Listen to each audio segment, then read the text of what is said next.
Countdown to Election Day. The big vote now just days away. Tonight, Canadians get ready to have their say as candidates make their final pitches to the public. Good evening. Canadians cast their ballots on Monday. From tariffs to affordability to housing, the issues and interest in this race is particularly high. We'll have more on what the leaders are saying in this final stretch. But first, to the pulse of voters. CTV Siobhan Morris has been out talking to people today and joins us live with more. Siobhan. We have seen that voter engagement much higher than it has been in any recent election you can think of, at the federal level anyway. And today, some very strong opinions about who should lead the country come Tuesday. This is Toronto St. Paul's. It had been a safe Liberal seat until last June, when a Conservative nabbed it in a by-election, the canary in the coal mine of Justin Trudeau's time as Prime Minister. 10 months later, same local candidates, but a whole new race. I think it'll change back to the Liberals, and I think that'll be a good thing. He's not alone in this pocket of Toronto. Because I don't trust Poilievre.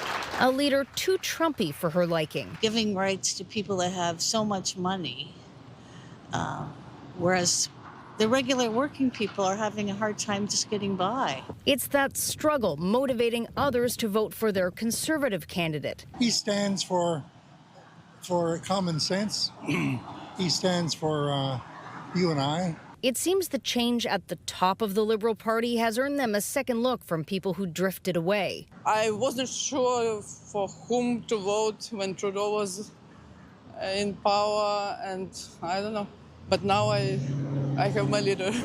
That feeling that everything is different after Trudeau's departure shows up in other parts of Toronto. Looks like we've got a real competent person to fill his shoes, which is pleasant, and I'm worried about some of the alternatives. An alternative Kyle is leaning toward, influenced by friends and family to vote Conservative. Wages for us, at least, like for me, for where I work, doesn't really go up.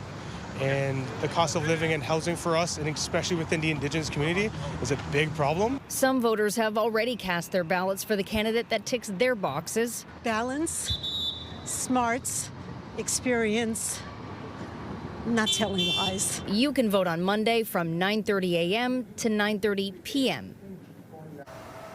Now, we encountered quite a few people today who'd already cast ballots, one of the 7 million Canadians who voted at the advanced polls. Reporting live, I'm Siobhan Morris. Nathan, back to you. Thank you, Siobhan. And for the main party leaders, this is their last chance to get their message out to the masses. And as we head into the last weekend of the campaign, they made highly strategic stops across the country today looking for gains or to hold on to tight races. CTV's Jeremy Charon reports. A morning campaign stop in Saskatoon for Pierre Poilievre today saw the Conservative leader promise to get right to work if elected. The bad news for the politicians is your summer vacation is cancelled. Poilievre vowed to keep Parliament open all summer until MPs passed legislation on key platform promises. He also pitched Canadians on how his party would handle Donald Trump's tariffs. We need to take direct action to end the tariff chaos with a position of strength, not by spreading lies to exaggerate, as Mr. Carney has done, but rather by becoming more self-reliant, strong, and sovereign. While visiting a steel plant in Sault Ste. Marie today, U.S. President Donald Trump's trade war was a top priority for Mark Carney, too. This is Canada. We decide what we do here. Campaigning today in a riding where the Liberal incumbent is in a tight three-way race, Carney emphasized the importance of the Canadian steel industry, which has been hit with 25% tariffs. So he's threatening Canadian workers in auto manufacturing and workers throughout the industry's supply chain, including here at Algoma. Campaigning in Toronto, NDP leader Jagmeet Singh had a pitch for the role his party could play. The only way, and proven by our history, Liberals do the right thing are when New Democrats force them to do it. As both the NDP and the Bloc Québécois in the final days of this campaign focus on who is best suited to hold the balance of power. Sadly, the Bloc is basically a useless party. If I were Mr. Singh, I would do anything not to be compared with the Bloc Québécois at present time. Now, as we enter the final weekend of the campaign, expect leaders to make a fast and furious push to the finish, with stops scheduled across the country in the coming days. Jeremy Sherrill, CTV News, Ottawa. Going to be a busy weekend, and a reminder to join CTV News on election night, Monday night, for results, analysis, and perspective from all across the country. Our coverage gets underway at 7 p.m. Eastern, led by Omar Sajidina and Vashi Capellos. And also tonight, the house built by Leaf Nation. Fans go all out with signs, jerseys, and flags as Toronto is on the verge of a sweep in the Battle of Ontario. We have a preview. But first, some unexpected developments today in a sexual assault trial of 5 former World Junior hockey players. Soon after the accused, the jury and attorneys gathered at the London courthouse this morning, the judge declared a mistrial. Here's CTV's Nick Paparella on what happened. It's a startling turn of events after a 14-member jury was selected on Tuesday for the sexual assault trial of 5 former Canadian World Junior hockey players. Justice Maria Cariccia walked into the courtroom Friday morning, called in the jurors, and declared a mistrial, simply saying, "Good morning, members of the jury. I'm sorry to have to tell you that I have declared a mistrial in this case. As a result of that, this jury is discharged. Thank you for your service. You are now free to go." Thursday was tied up with legal arguments after an abrupt halt to the proceedings the day before. Justice Cariccia made her decision and informed the court of her intention. However, we are not permitted to report why a mistrial was declared due to a ban on publication. Since the court was aware of the mistrial, another jury panel with dozens of prospective jurors was summoned to the London courthouse. And by late afternoon, a new 11-woman, 5-man jury was selected, with 2 of them being alternates. Things happen in a trial. It's hard to speculate. Joseph Newberger is a criminal defense lawyer. Sometimes certain issues may arise that might have, in a way, compromised the jury panel. And then that comes to the attention of the judge or one of the lawyers, and therefore the judge would be alerted to this issue. Then there would be a discussion with both the defense and the Crown and determine if there's a way to avoid a mistrial. And if there isn't, then the safest thing to do in order to protect the integrity of the fairness of the trial process is to declare a mistrial and then pick a new jury fresh. Like the media, the 5 defendants in this case, Alex Formanton, Cal Foote, Dylan Dubé, Carter Hart, and Michael McLeod, were all aware of what was going to happen, and like everyone else, sat in the courtroom as a new jury was chosen. The 5 men are charged in connection with an alleged incident involving a lone female at a downtown London hotel room in June of 2018. All of them have pled not guilty. Evidence is expected to be heard on Monday or Tuesday in this case. Barring any further delays, the trial is still slated to last 8 weeks. Nick Paparella, CTV News. Meantime, a jury's found 2 people guilty of first-degree murder in the deadly shooting of an Ontario provincial police officer. Randall McKenzie and Brandy Stewart Sperry were both found guilty in the death of OPP Constable Greg Pierre near Hagersville nearly 2.5 years ago.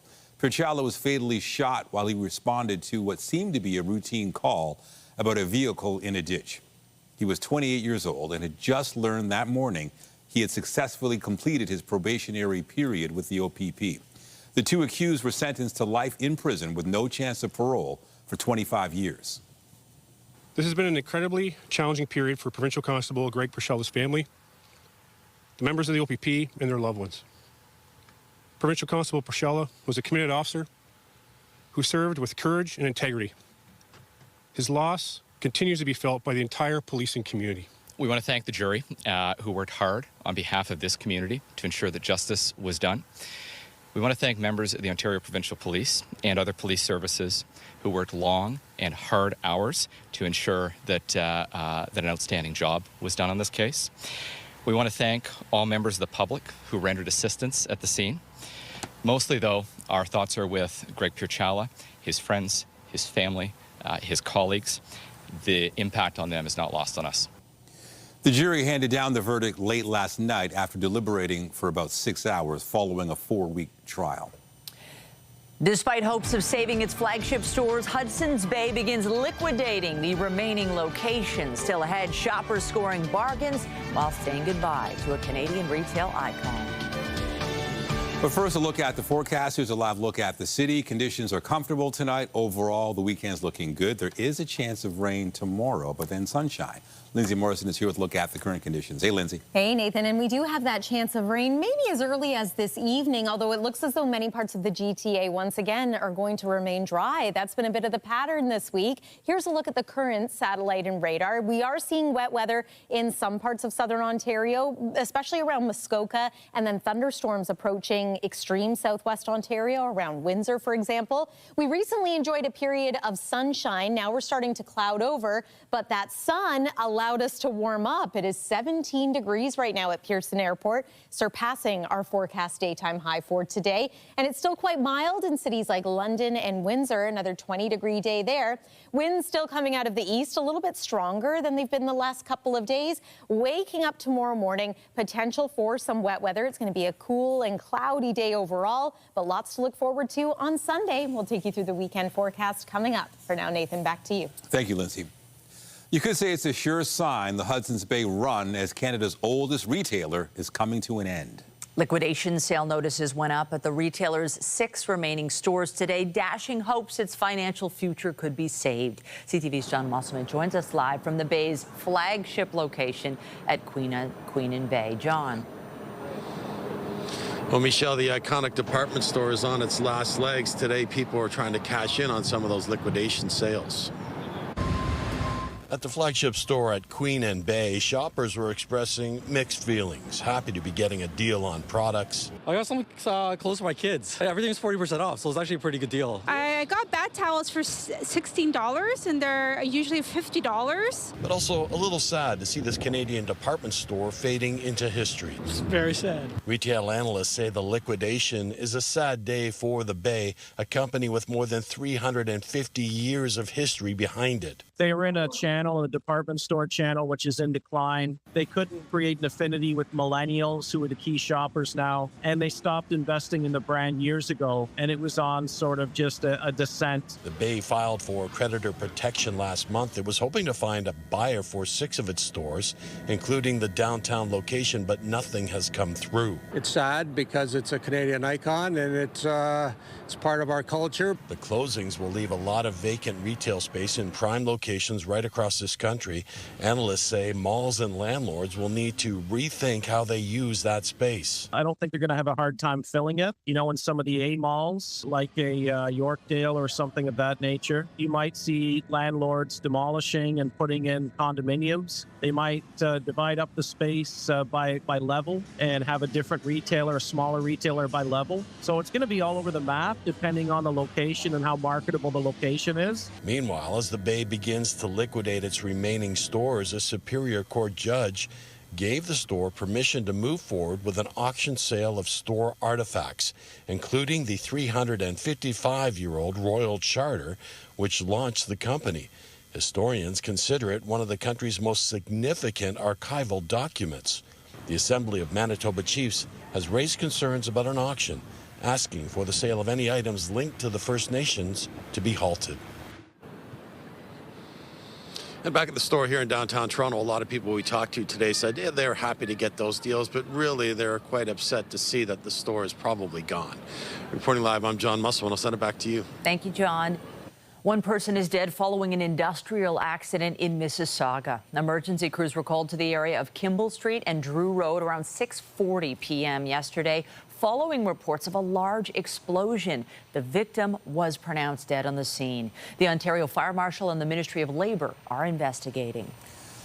The Vatican says more than 250,000 people filed past the open casket of Pope Francis at St. Peter's Basilica over the last 3 days. That viewing period is now over as final preparations are made for the funeral tomorrow morning. CTV's Genevieve Beauchemin has the latest. Mourners passed through the main door of St. Peter's Basilica day and night. Still, as the gates were closed, many had to be turned away. We're too late, she says. It's so unfortunate.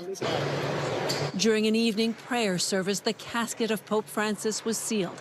This in preparation for a final farewell for the funeral of a shepherd, not of a sovereign, says the Vatican. I began to see how he was drawn. Bishop William McGrattan heads the Canadian Conference of Catholic Bishops. He reflected on the Pope's humility as he filed past his casket. As I was sort of moving through the basilica, if I stopped, I found people coming up and asking for prayers and for blessings. There was a couple of times where some of the guards asked me to move on.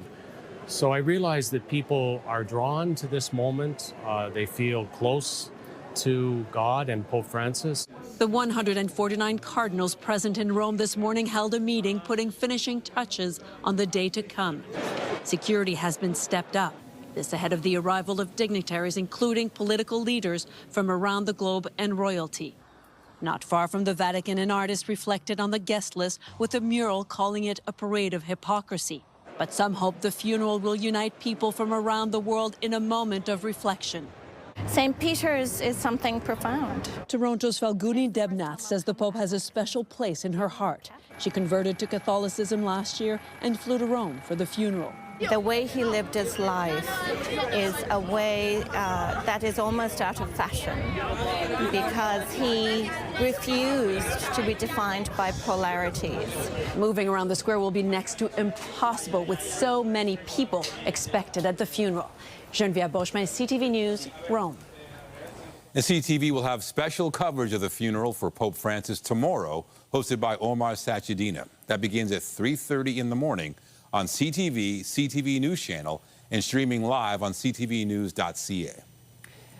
The U.S. president has claimed he's spoken with China's president about the ongoing trade war, but Beijing says that hasn't happened. As he departed for the Pope's funeral, Donald Trump was asked when the supposed discussion took place. I spoke to him numerous times. So we're leaving and going to Rome, where we'll be attending the funeral of Pope Francis. Some of you are going to go. Anybody going? And it's going to be very interesting. We're going to meet with a lot of the foreign leaders. They want to meet. Trade deals are going very well. The U.S. president also renewed comments about making Canada the 51st state. In an interview published by Time magazine today, he was asked if, quote, if he was, quote, trolling in his suggestions he would like to see the U.S. take over Canada, Greenland, and Panama. He said he was not, as federal party leaders here say that will never happen. Meanwhile, there was a dramatic escalation in tensions between the White House and the U.S. courts over President Trump's immigration crackdown. FBI agents arrested a county judge in Wisconsin, identified as Judge Hannah Dugan. This follows an incident last week at her courthouse. Court documents say plainclothes immigration officers arrived to arrest a suspect on trial for domestic abuse who was in the U.S. illegally. FBI Director Kash Patel claims the judge told the ICE agents to leave and aided the suspect in evading arrest. The judge is charged with obstruction. Wisconsin's governor and other critics say the Trump administration is undermining the courts. This country has a system of checks and balances and a separation of powers for good reason. And we all saw today a direct attack on this system. It is clear that FBI is politicizing this situation to make an example of her and others across the country who oppose these attacks on the judicial system and our nation's immigration laws. The judge says she wholeheartedly regrets and protests her arrest, saying it was not made in the interest of public safety. She'll be back in court in May. Staying in the U.S., Luigi Mangione has pleaded not guilty to all federal charges over the killing of United Healthcare CEO Brian Thompson. The plea comes a day after prosecutors formally stated their intent to seek the death penalty. Mangione appeared at a Manhattan courtroom today for his arraignment. He faces 4 federal charges: murder, using a weapon with a silencer, and 2 counts of stalking. Mangione has also pleaded not guilty to a separate set of New York State charges over the killing of the healthcare CEO. Also today, disgraced former U.S. Congressman George Santos was sentenced to more than 7 years in prison. The New York Republican was convicted on aggravated identity theft and wire fraud in connection with his 2022 midterm campaign. Santos pleaded guilty back in August and said in a letter to the judge he takes full responsibility for his crimes. He was also ordered to pay more than $373,000 in restitution. The World Food Program says its food stocks in the Gaza Strip have run out under Israel's nearly 8-week-old blockade. The UN says 80% of Gaza's population of more than 2 million relies primarily on charity kitchens for food, and all other sources have shut down under the ongoing blockade. Israel cut off entry of all supplies to Gaza on March 2nd and then resumed its bombardment and ground offensives, shattering a 2-month ceasefire with Hamas. It says it's aiming to pressure the militants to release hostages they still hold. Rights groups have called the blockade a starvation tactic and a potential war crime. Tensions between India and Pakistan were on full display in the wake of this week's deadly attack in Kashmir. Indian authorities destroyed the homes of 2 suspected militants accused of involvement in the attack on Tuesday that left 26 tourists dead. New Delhi has accused Pakistan of ties to the previously unheard of group behind the attack, something it denies. Both countries have unveiled a raft of measures against one another. Pakistan has closed its airspace to Indian aircraft, and India has suspended a water-sharing treaty. Officials on both sides have also hinted at military action. Condemns India's unlawful and unilateral declaration to hold the Indus Water Treaty in abeyance, in blatant violation of the treaty, which clearly amounts to an act of war. India and Pakistan have also revoked visas for each other's nationals. Each country administers a part of Kashmir, but both claim the territory in its entirety. Closer to home, the Quebec government is stepping in after a dispute over the phrase "Go Habs Go." It's a rallying cry for the Montreal Canadiens, and the phrase is displayed by public transit buses in that city. But it was temporarily replaced with a French version after someone complained to Quebec's language office. Well, now the minister for the French language says the slogan is part of the DNA of Quebec and will be permitted. He also says future complaints about the phrase "Go Habs Go" will be dismissed. Well, it's a great time to be a Maple Leafs fan. Just look at this scene from outside Scotiabank Arena last night. The Buds pulled off another overtime win, giving the team a decisive lead in the first round of the playoffs. CTV's Mike Walker has more on how Leafs Nation is riding high tonight. Austin Matthews, another face-off win. Shot, Benoit! A second straight overtime thriller in the Battle of Ontario. The Leafs now 1 win away from advancing to the second round. Bring out the brooms. Game 4, sweep, take it home. The Game 3 winning goal sent fans into a frenzy at Maple Leaf Square last night. It's going to be an absolute sweep. Senators, you have nothing on us. Fans still riding high today at this Maple Leaf shrine outside a Midtown home. History shows Ottawa's not going to beat us. Cars will definitely stop and just, share the joy with us. Where superfan Sarah Adamson is proudly updating her scoreboard to reflect the Leafs' 3-0 series lead. And they're going to do it in 4. I think that we have the momentum. Defenseman Simon Benoit played the unlikely hero, scoring less than a minute and a half into overtime to give the Buds the 3-2 win, calling it the biggest goal of his career. We know it's so hard to score in the playoffs, so getting that goal was pretty exciting. The Leafs spoiling Ottawa's first playoff game at home since 2017, now with the chance to sweep the Senators on Saturday night. The last game is always the most difficult, and you expect it to be the most competitive. The players bracing for Game 4 to be the toughest yet. You can't get too far ahead of yourselves. Just continuing to focus on our process, not focused on results necessarily, but doing what we need to do shift by shift. Leafs Nation already looking ahead to round 2 and beyond. They're going to do it this year. Move on to the next series against Florida. We won Florida, right? But some are trying not to get too far ahead. We just wait a little bit longer, maybe one more game, and then we start talking because, No jinxing. Only 4 teams in NHL history have erased a 3-0 deficit to win a series. The last time the Leafs swept a series was back in 2001 against Ottawa. Mike Walker, CTV News. And there's some controversy coming from last night's game. The National Hockey League has fined the Ottawa Senators $25,000 for unsportsmanlike conduct during warm-ups prior to Game 3 last night. According to reports, Sens player Nick Cousins shot a puck at Leafs goaltender Anthony Stolarz before the game. Coming up, pulling back the curtain on how the TTC keeps track of its tracks. A rare look at the engineer's annual analysis of the system to ensure a safe ride. So it's possible that our weekend could be a little unsettled at times, especially early on. But here's the thing. It looks like it's mainly areas outside of the GTA. Look at how this is expected to play out. So tonight, risk of thunderstorms, mainly north and southwest of here. And then into tomorrow, maybe some wet snowflakes in some areas. Less of a concern for Toronto. And look at Sunday. We want to talk about the sunny details and the mild weather that is expected to follow us into Election Day. A full look at your 7-day forecast is coming up here on CTV News, and stay with us. We've got another full night of great shows for you right here on CTV.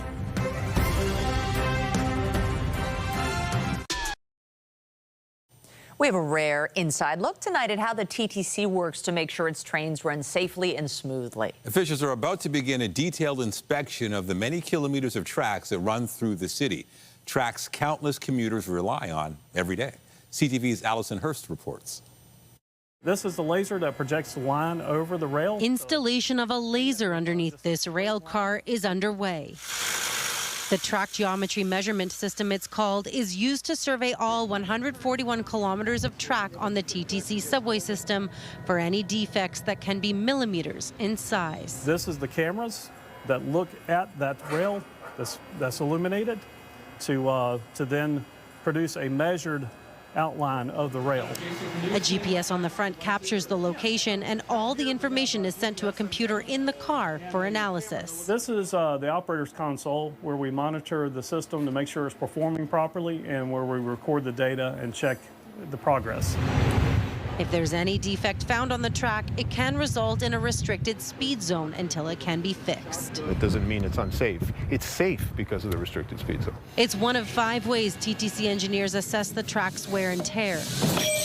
Their survey is done annually, usually in spring following the extreme winter weather, and has been used since 2015. The nightly maintenance window is basically the only time we have to address these track defects and renew the assets. The roughly week-long survey costs about $250,000 US. The survey starts on Monday and runs until May 5th. During that time, they will do 2 passes of the entire track, and we expect to hear the results in June. Allison Hurst, CTV News. And if you're planning to take the subway this weekend, there's a partial closure on Line 2 to keep in mind. The TTC says there'll be no trains running between Kipling and Jane stations both Saturday and Sunday because of track work. Shuttle buses will be running instead, and regular service is set to resume Monday morning at 6. And a heads up for GO Transit riders. Metrolink says there will be no train service on the Barrie line all weekend. This is to accommodate critical track work.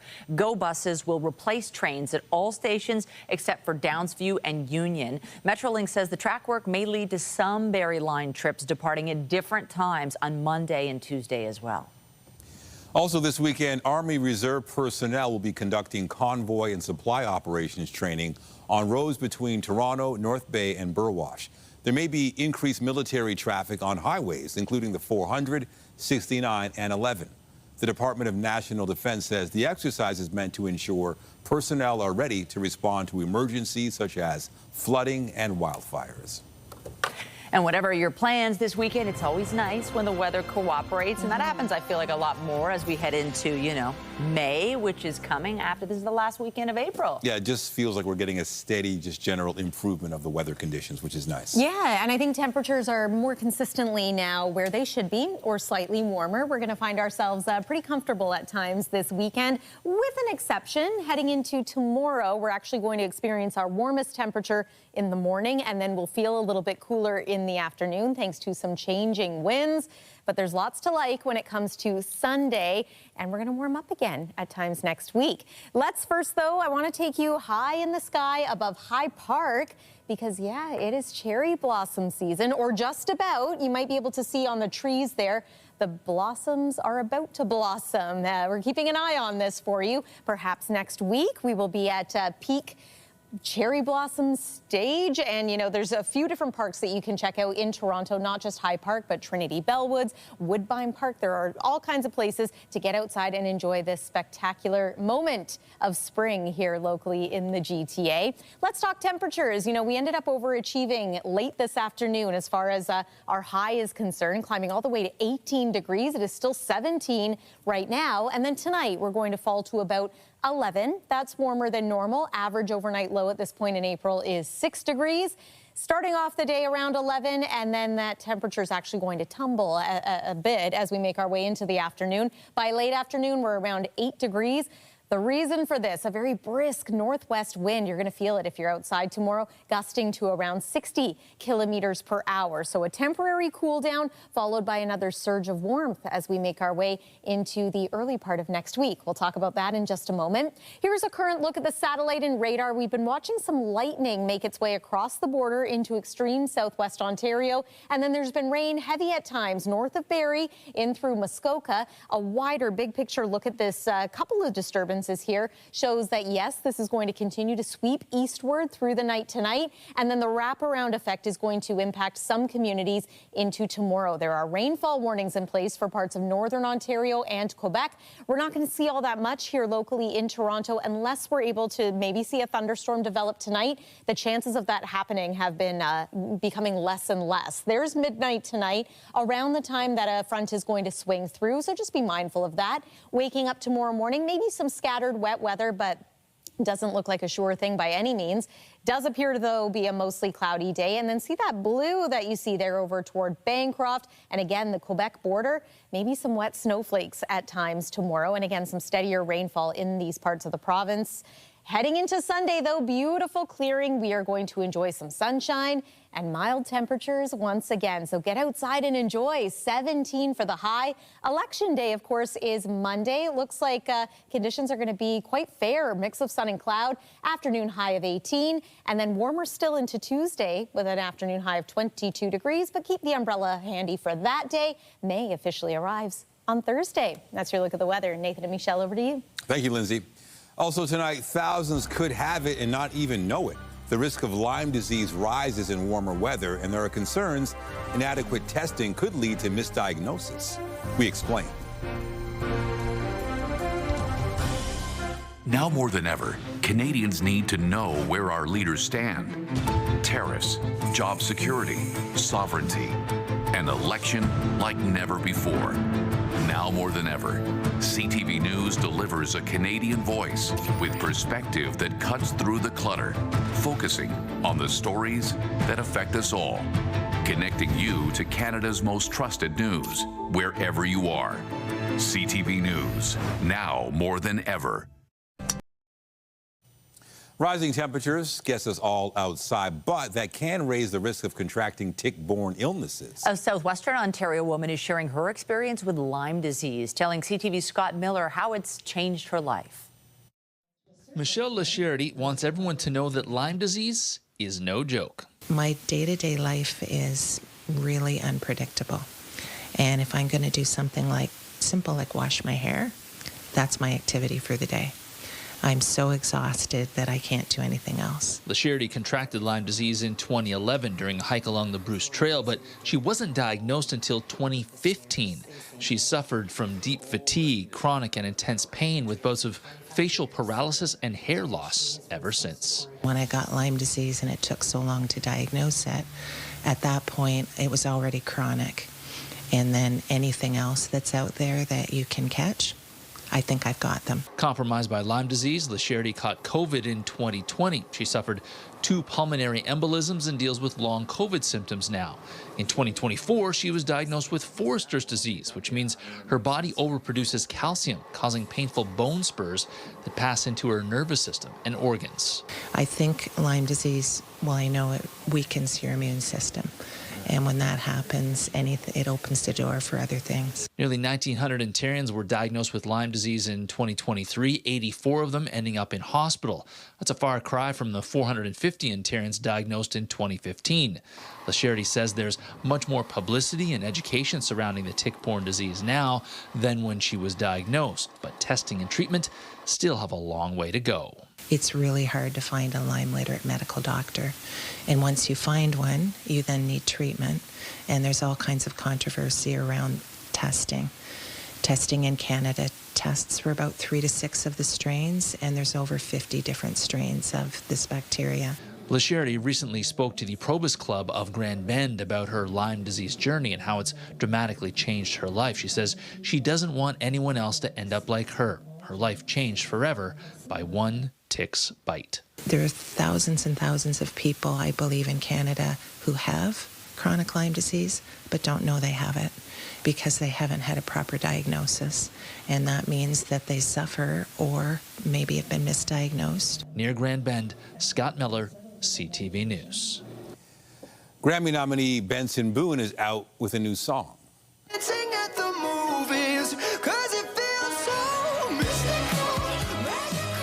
The track is titled Mystical Magical. The pop star first premiered the song during his set at the Coachella Music Festival. It's the second single to be released from his upcoming sophomore studio album titled American Heart, which is set to debut on June 20th. He's set to promote his album as he makes his Saturday Night Live debut May 3rd.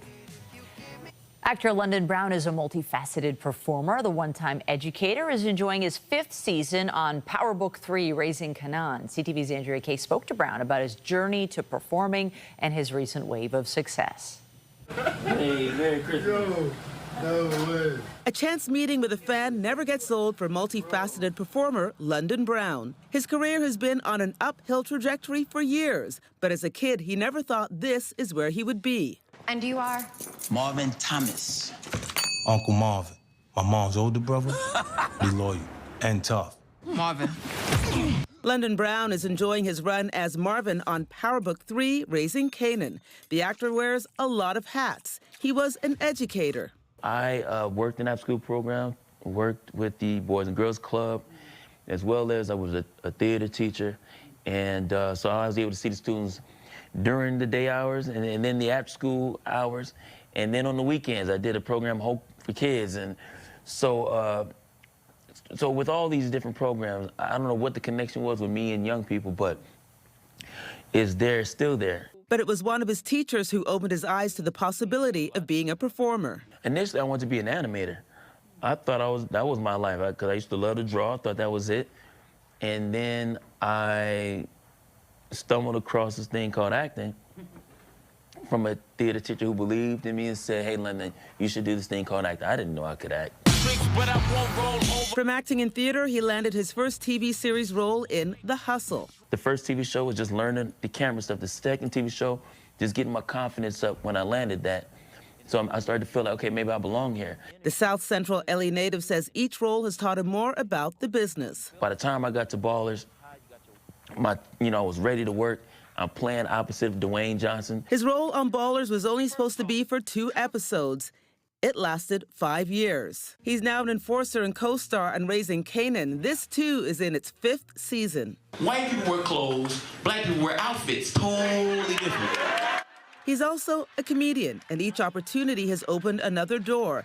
He's opened for Chris Tucker, and he says he loves to perform comedy, but he's not done with acting. From drama, he's ready to spread his wings. I love drama as an actor, the challenge of drama, but it wouldn't be bad to get a nice comedy or rom-com. Power Book 2, Raising Canaan is available now on Stars. Andrea Case, CTV News. Hollywood insiders are expecting this weekend could set a post-COVID record for the final few days of April. I've been all over this world. Deadline projects Sinners, starring Michael B. Jordan, will bring in $30 million U.S. or more in its second weekend. That's expected to place ahead of The Accountant 2, which is on track for a $23 million debut. Not far behind, Disney's expected to rake in up to $20 million with its 20th anniversary re-release of Star Wars Revenge of the Sith. After the break, doing the dirty work together as a team. The city launches its annual Clean Toronto Together program, asking everyone to pitch in for 20 minutes. Hey there. there, Toronto. I'm Teddy Wilson. And I'm Nicole Servinas. So welcome to Things to Know TO. Welcome indeed. So each week our show shines a spotlight on some of the awesome businesses, services, initiatives, and events right here in our fantastic GTA community. It's companies like these that make Toronto one of the world's greatest, most vibrant cities, and also a pretty great place to work, play, and live in. Well said. So join us every Saturday on Things to Know TO. And don't forget, you can catch all of our episodes on our website, thingstoknowto.ca. Balance, smarts, experience, not telling lies. Updating our top stories, Toronto voters are getting ready to have their say in the federal election as party leaders fan across the country, hoping to secure Canadians' votes. There was record turnout in the advance polls, indicating strong interest ahead of Election Day on Monday. Things happen in a trial. It's hard to speculate. A surprising turn of events at the sexual assault trial of 5 former World Junior hockey players. The judge declared a mistrial in the case for reasons that are subject to a publication ban. A new jury was assembled soon afterwards. The players have pleaded not guilty in the case, stemming back to an incident, or an alleged incident, in a London hotel room in 2018. They were in a channel, a department store channel, which is in decline. And today marked the start of liquidation sales at a number of Hudson's Bay stores that the retailer had been hoping to keep open despite closing its other locations across the country. The Bay entered creditor protection last month. The company also moving ahead with auctions of store artifacts like its 355-year-old Royal Charter. Remember to keep up to date day and night at ctvnewstoronto.ca and by downloading the CTV News app. And if you have a news tip, photos, or video of breaking news, let us know. On the markets, the Canadian dollar ended the week moving down to 72.14 cents U.S. Our fix on Western Canadian Select rose 42 cents to 53.32 a barrel. And the TSX dropped 17 points today, landing at 24,710. The Business Report is brought to you by Canadian Western Bank, the bank built for business. Stats Canada is out with an early estimate for March retail numbers. It shows sales were up 0.7% last month. TD Bank economist Maria Soloveva says the increase was driven by Canadians making purchases driven by looming tariff concerns. While the figure may be revised, it would be enough to reverse a 0.4% drop in February linked to slower sales of new cars. Meantime, a new survey shows there's been another drop in how many Canadians are considering buying an electric vehicle. Auto Trader surveyed more than 1,800 people online. 42% said they'd consider an EV for their next purchase. That's down from 46% last year and 68% in 2022. The company says the findings show drivers are concerned about reduced government incentives, a lack of infrastructure, and long-term costs despite falling prices.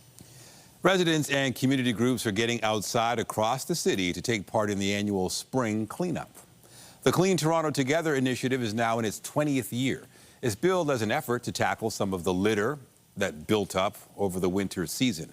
Mayor Olivia Chow says the city has already gotten a major head start by deploying more than 1,000 pieces of cleaning equipment across the city over recent weeks. Over the last 4 weeks, city staff have deployed litter vacuums, sweepers, power washer, leaf blowers, and the machines you see beside me. So far, in just a handful of weeks since the winter thaw, the city has picked up nearly 10,000 tons of debris. That's a lot. Over the next few days, families, individuals, and businesses are encouraged to spend 20 minutes picking up litter in a local park, beach, ravine, or other natural space. Just ahead, could this be the next workout craze? The body break duo back in the spotlight with a new Canadian-inspired exercise to boost spirits in these trying times. Tonight, a mistrial declared in a high-profile sexual assault case. The trial stops, everything is erased, and you start from scratch all over again. What the trial twist means for 5 ex-World Junior hockey players. Later on CTV National News. And a reminder, the CTV News at 6 podcast is available as a download every weeknight. And a special What's Up to those of you listening to the newscast live on News Talk 1010. As the trade war with the U.S. continues to drag on, a patriotic push is coming from a couple of familiar faces. An iconic fitness duo giving Canadians something to get pumped about. No better time like the present for Canadians to be strong. We all know how important it is to keep your elbows up, but it does take strength and stamina to keep them up for any length of time. Yes, that's Hal Johnson and Joanne McLeod echoing the Canadian rally cry to push back against U.S. takeover threats and tariffs. The couple released a new body break video where they demonstrate a kettlebell move to, quote, boost your strength and spirit. So let's keep our elbows up by buying Canadian products, supporting tourism across our beautiful country, and by being welcoming to those around the world who visit us. And exercise your vote. Until next time, keep fit and have fun. Elbows up. Body break. The couple has been vocal about abandoning their plans to spend time in the U.S. amid Donald Trump's ongoing comments about making Canada the 51st state. I think they nailed it. And they bring back memories. They haven't changed one bit. We watched their videos when we were kids. They look amazing. Yes. Yeah, that's fun. Should we do elbows up? Okay. Elbows up. Elbows up. Yeah, and you know what's looking like a great weekend this weekend overall. If you want to get outside, maybe go for a run or do a little workout of your own. Only just be mindful of the fact that we're monitoring the potential for some showers tonight and into tomorrow. One more look at the satellite and radar. We do have rain extending from Midland, Penetanguishene through Port Carling over toward Huntsville, and a few thunderstorms around Windsor. And overnight tonight, it's going to drop to about 11 degrees, that temperature. Tomorrow's high around 13 degrees. And then the 7-day forecast, not too bad after that. Beautiful sunshine for Sunday. Michelle and Nathan. Thanks, Lindsay. That's it for us, but be sure to join Heather Butts tonight at 11 for CTV National News, followed by Pauline Chan with your next local newscast at 11:30. In the meantime, our coverage continues anytime on CP24 and at ctvnewstoronto.ca. For Lindsay Morrison and all of us here at CTV News, thanks for watching and have a great night.